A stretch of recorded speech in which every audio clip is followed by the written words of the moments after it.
Hi, I'm Talia, and I read Small Beauty. The most like reading through memories I've ever experienced. You might ask what that means.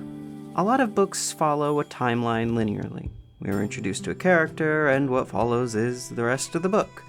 Small Beauty plays around the timeline, which by itself is not too unusual, but what makes these memories so much like real life is in each passage's connections and lengths.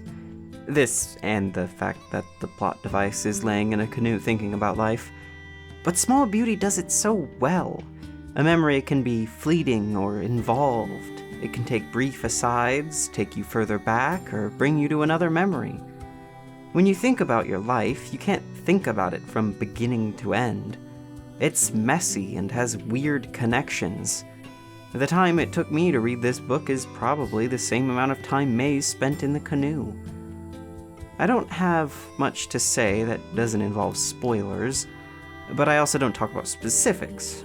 So proceed with a warning of, I might mention events in the book followed by a ramble, but the event works so much better if you don't know ahead of time, so I think you should read the book first. Small Beauty occasionally uses pinyin, then provides the English translation right after, which represents May's character and her life. But it got me thinking about the possibility of books that hide aspects of themselves from those who don't have certain lived experiences. It's likely discouraged in order to spread a wider net for audiences, but that's capitalism talking. I think this type of thing should be entirely up to the author. It could enhance the work for some by itself, and hopefully make the people who don't get it think about the difference in their life.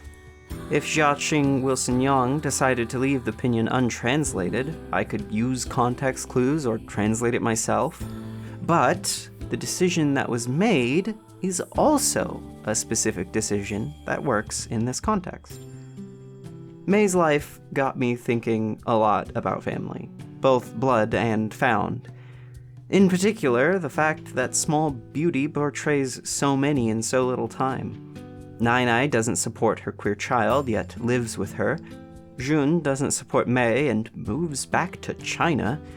Bernadette supports May, though they don't live together. May doesn't tell important people to her about her family, and vice versa. Diane is an absent mother. So many different familial ties. It got me thinking about my family, whether I'd want to live with my mom. She's small s supportive. We share practically zero political views, and I can't get her to truly empathize with anyone that doesn't look like her. But there is love there. Family. Yet it's a very white American thing to want to disconnect from family or move out as soon as you can. I agree with Nai's sentiment, and will take it a bit further, about Canadian and American lack of sentimentality, of living with our dead. The infectious ideology of individualism is killing us. Out of all the characters that stuck out to me, Diane is the one that stuck in my craw the most. Her being what she was like was an unsurprising surprise.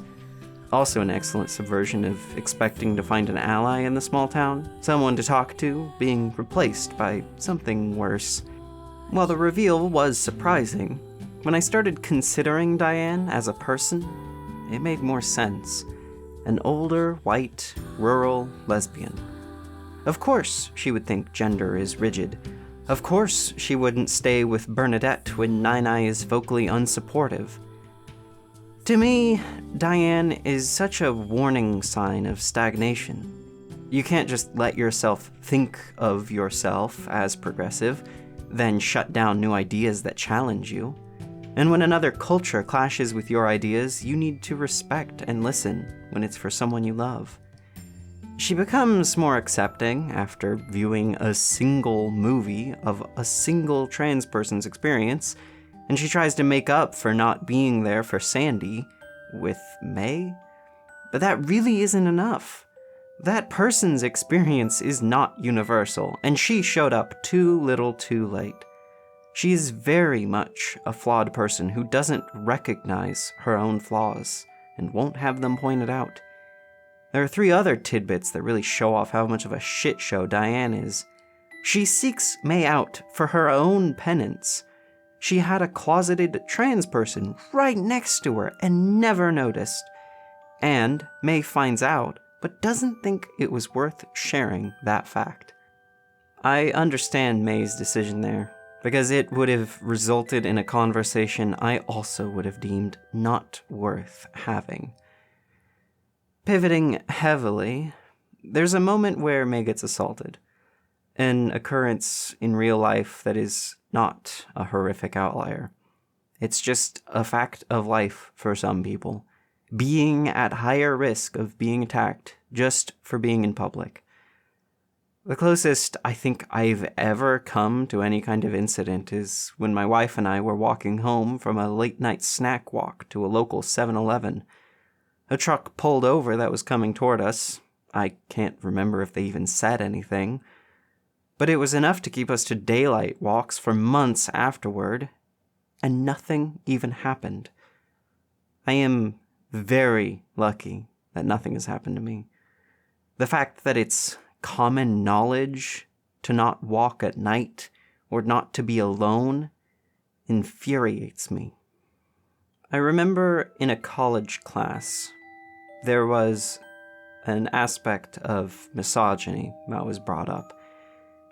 And I can't remember the exact context, but I remember feeling so angry that for no other reason than being a woman, people were being harmed. I also remember feeling powerless. I feel both of these things when I hear the deluge of stories of people being hurt for simple reason that it is acceptable to do so. Almost every society on Earth punishes an other for the crime of existence. And the most I can do in a day is be kind and unassuming. I can barely donate to causes because almost all the money I make goes to landlords and corporations. I'm agoraphobic and introverted enough that going out or getting involved with my community seems daunting. It all ties back to small beauty because the things that happen to May are just things that happen. She keeps living her life. She still has friends. Good things happen, bad things happen. Small and large things happen. But she just keeps living.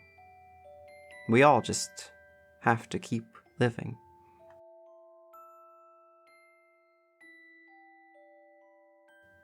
Have you also read Small Beauty? What did you think? Let me know what you thought. Thanks for watching. Take care of yourself. Take care of others. And have a nice day.